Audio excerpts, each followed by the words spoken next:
Bonjour. Dans le deuxième aète de l'ancien Futhark, celui de Heimdall, se trouve en deuxième position la rune Naothiz. Je vous propose d'aller explorer au travers d'une nouvelle histoire l'énergie de cette rune. Allongez-vous dans un endroit calme et prenez une position confortable, le dos bien droit. Les jambes et les bras légèrement écartés. Ressentez le contact du support sur lequel vous êtes allongé avec l'arrière de votre tête,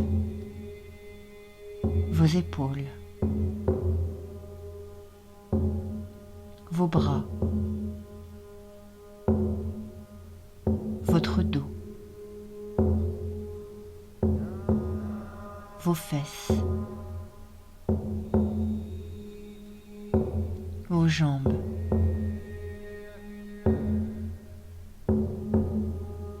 vos talons,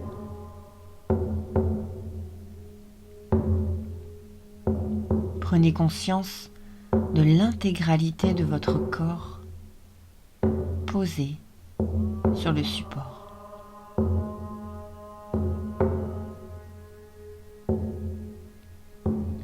Doucement, fermez les yeux pour vous intérioriser, tout en dirigeant votre attention sur votre souffle.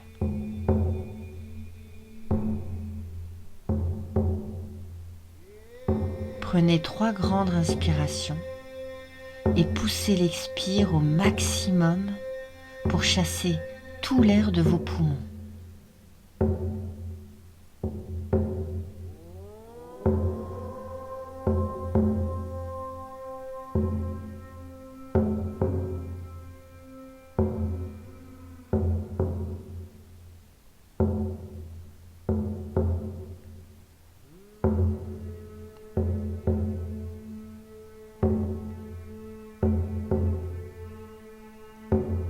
Laissez maintenant votre respiration reprendre un rythme naturel et laissez-vous bercer par les ondulations de votre corps.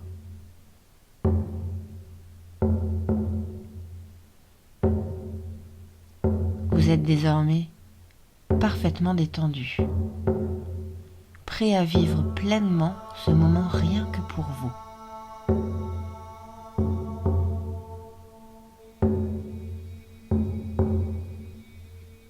Laissez-vous glisser vers l'obscurité.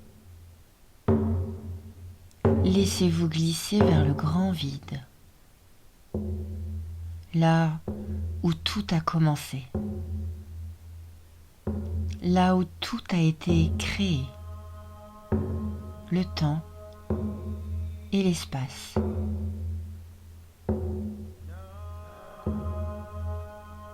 Bienvenue dans le gouffre de Ginnungagap.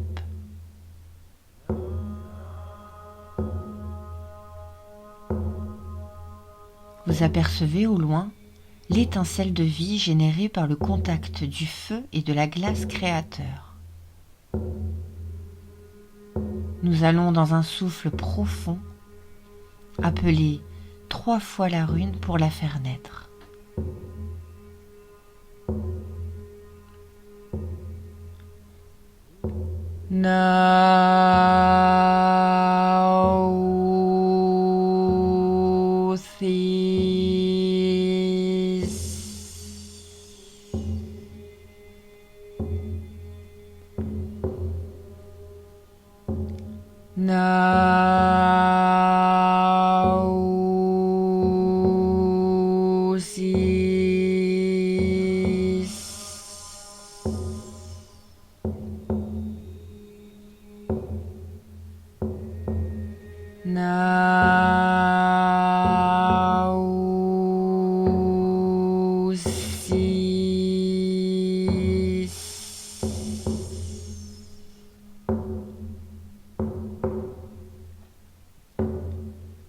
La nécessité ne laisse guère de choix.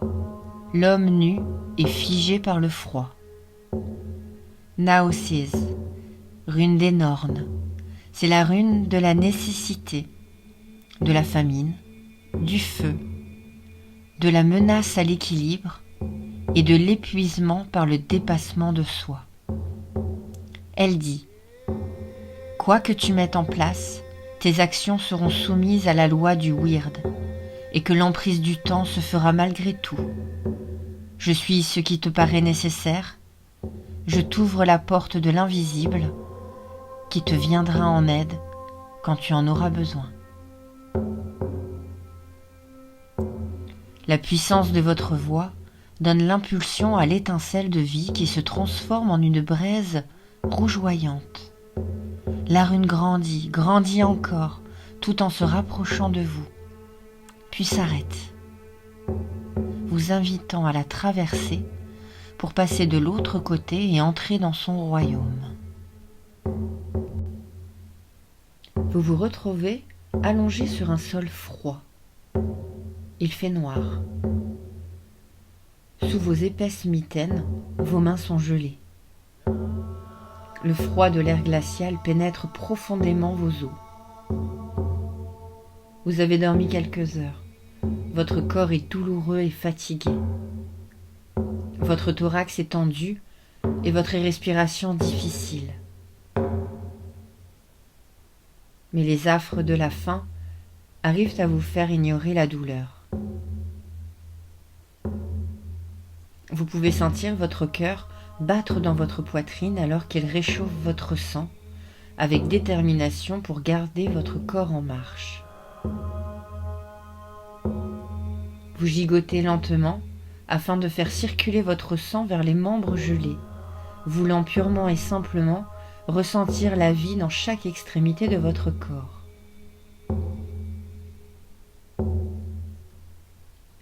Vous êtes dans l'abri de fortune que vous avez trouvé hier tard dans la nuit. Ce n'est même pas une grotte, juste un creux dans la terre qui vous a gardé, sauvé du vent et du grésil. Dehors, il fait encore sombre. Les étoiles sont parties. Vous sentez que l'aube n'est pas loin. Vous distinguez l'ombre noire des arbres tout autour de vous. Leur écorce mouillée gèle lentement, donnant l'impression qu'ils fleurissent de cristaux de givre crépitant sous le grésil de nouveaux revenus. Tout est silencieux dans l'obscurité d'avant l'aube.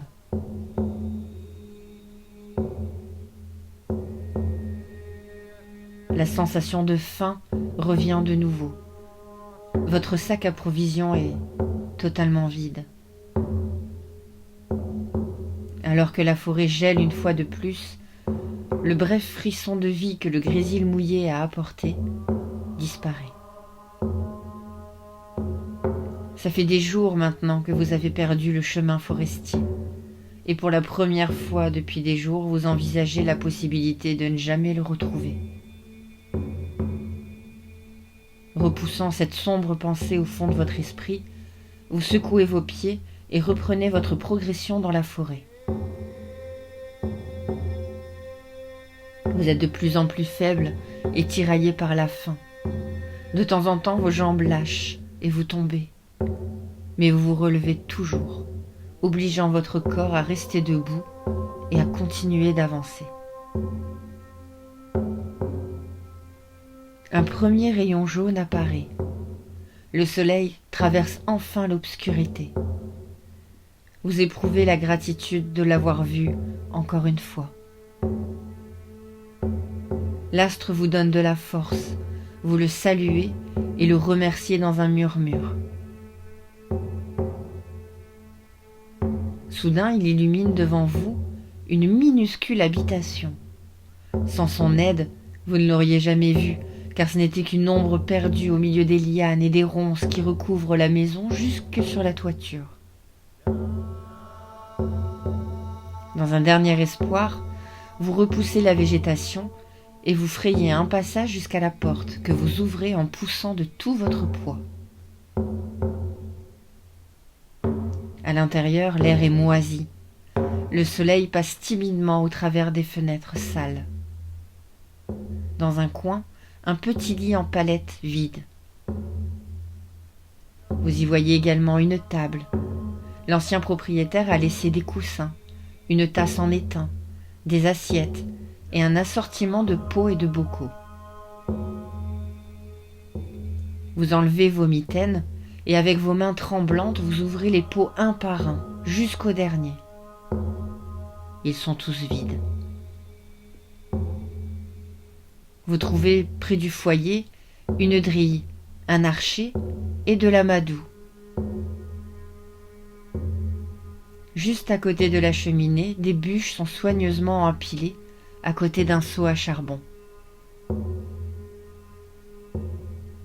C'est le corps affaibli que vous trouvez la force et la volonté de frictionner le bois sur une planche. Vous soupirez quand enfin des étincelles dorées s'échappent de la sciure de bois qui commence à se consumer dans une lumière orange intense. Après avoir déposé doucement la petite flamme dans la cheminée, vous nourrissez le feu qui danse pour vous dans des couleurs d'or, de jaune et d'orange. Il semble si fragile. Vous décidez de le protéger en lui fabriquant un abri avec les morceaux de charbon. Un bref instant, vous oubliez la famine. Vos mains et vos doigts rougissent dans la douleur quand le froid les quitte. Le feu devient de plus en plus puissant. Il danse, il vous attire. Et sa chaleur bénie vous plonge dans un état de transe. Autour de vous, l'habitation change, se transforme. Vous voyez des fleurs sur le rebord de la fenêtre, baignées sous le soleil printanier. Une femme et un homme s'embrassent sur le lit à palettes, emportés par les rires et l'amour. Mais maintenant, c'est un panier de pommes qui se trouve sur le rebord de la fenêtre, mûri par le soleil de l'été. La femme met la table, ses cheveux noirs balayant son visage et le ventre gonflé d'un enfant. De temps en temps, elle lève les yeux au ciel, elle attend, assise tranquillement sur sa chaise jusqu'à la tombée de la nuit. Elle est toujours là le matin, sur sa chaise, son tricot sur les genoux. Vous la voyez pleurer, parfois même crier de frustration. Soudain, c'est l'automne qui est maintenant là.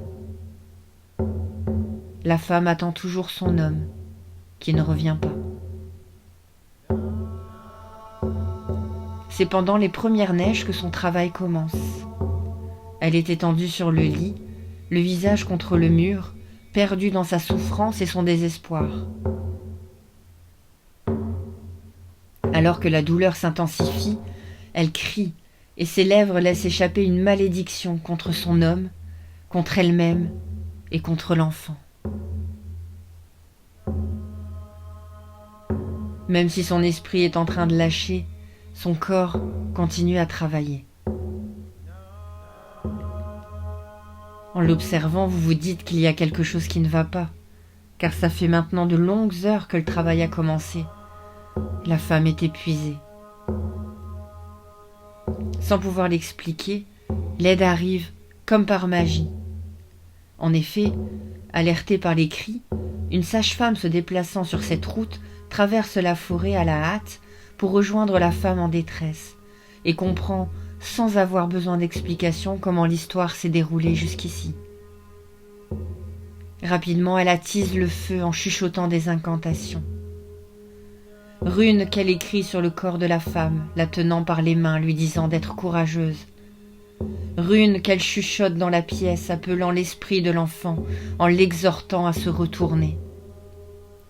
Sur ses propres mains, elle marque au charbon la rune Nauthiz, noire, pleine de puissance, sur chacun de ses ongles. Puis se remet au travail, murmurant à la mère et à l'enfant à naître, invoquant leurs esprits et leurs corps pour trouver la force. Les cris de la mère sont tellement remplis de douleur que vous voudriez pouvoir vous boucher les oreilles, serrant vos mains dessus. Au moment où vous pensiez qu'elle n'en supporterait pas davantage, son cri est rejoint par un autre, le cri de son bébé. La sage-femme coupe le cordon et place l'enfant au sein de sa mère. Les cris de douleur de la mère se transforment en cris de joie. Épuisés, mère et enfant dorment ensemble. Leur calvaire est terminé, et la lumière glorieuse de l'espoir remplit la pièce quand la lumière du jour perce enfin les fenêtres. Vous entendez la sage-femme parler d'un village, de votre village, puis demande à la mère de dormir. Elle se met à l'écart près du feu et remplit un seau d'eau. Elle commence à laver les runes de pouvoir sur ses ongles. Pendant un bref moment, elle fait une pause, et juste un court instant, ses yeux cherchent les vôtres. Et là, elle vous regarde. Un regard entendu, envoyé du passé vers le futur où vous êtes assis maintenant. La sage-femme soulève les bûches empilées et dégage une petite boîte en fer qu'elle dépose sur la table. Elle y met à l'intérieur du pain, une bouteille d'hydromel et de la viande séchée. Elle scelle la boîte, prend un morceau de charbon avec lequel elle marque les runes du Nord. 9 naosis avant de la replacer parmi les bûches et de la recouvrir. Et d'un coup l'image disparaît, le temps d'un battement de cils. Vous êtes de nouveau seul dans cette maison vide. Osant à peine y croire, vous vous dirigez vers les bûches et commencez à les soulever une par une. Et là, la boîte en fer. Dans sa cachette, la rune encore tracée dessus. Naosis. Vous prenez une grande respiration et ouvrez la boîte. L'odeur de la nourriture chatouille vos narines et votre estomac gargouille de soulagement alors que vous avalez un petit morceau de pain avec une gorgée d'hydromel. Maintenant que vous avez nourriture et chaleur, que vous êtes reposé sur le lit à palettes, vous prenez conscience que la sage-femme a sauvé non pas 2 vies, mais 3 lorsqu'elle a franchi le seuil de cette maison. Et vous sentez que le passé est tout proche de vous. Au moment de vous lever pour rejoindre la porte et reprendre votre route, une rune naothis dorée et orange se forme dans l'air devant vous. Vous comprenez que votre temps dans le royaume de la rune touche à sa fin.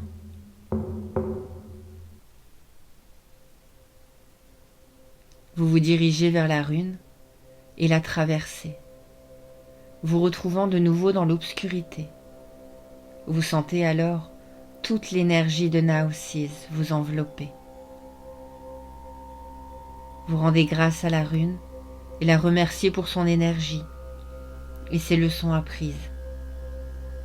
Vous savez maintenant que l'homme doit comprendre que pour avancer vers son but, il doit prendre le bon chemin et trouver la force d'agir pour continuer et réussir.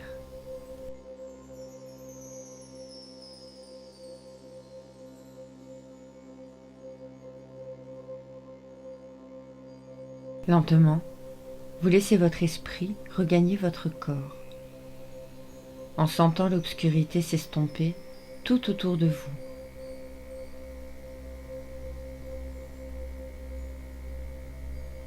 Vous reprenez conscience de l'espace dans lequel vous êtes allongé. Vous sentez de nouveau le contact de toutes les parties de votre corps avec le support sur lequel vous êtes.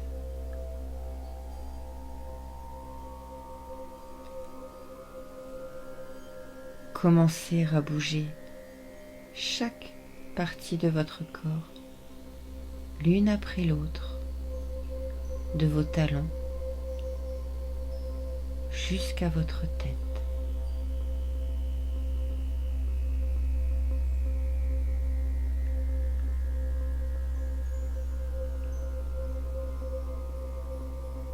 Dirigez maintenant votre attention sur votre respiration. Sentez comme l'air est frais en entrant dans vos narines et plus chaud en quittant votre bouche.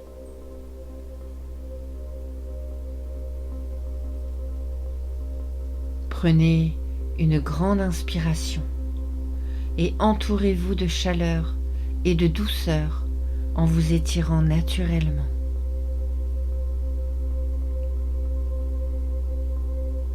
Prenez tout votre temps et quand vous êtes prêt, ouvrez les yeux.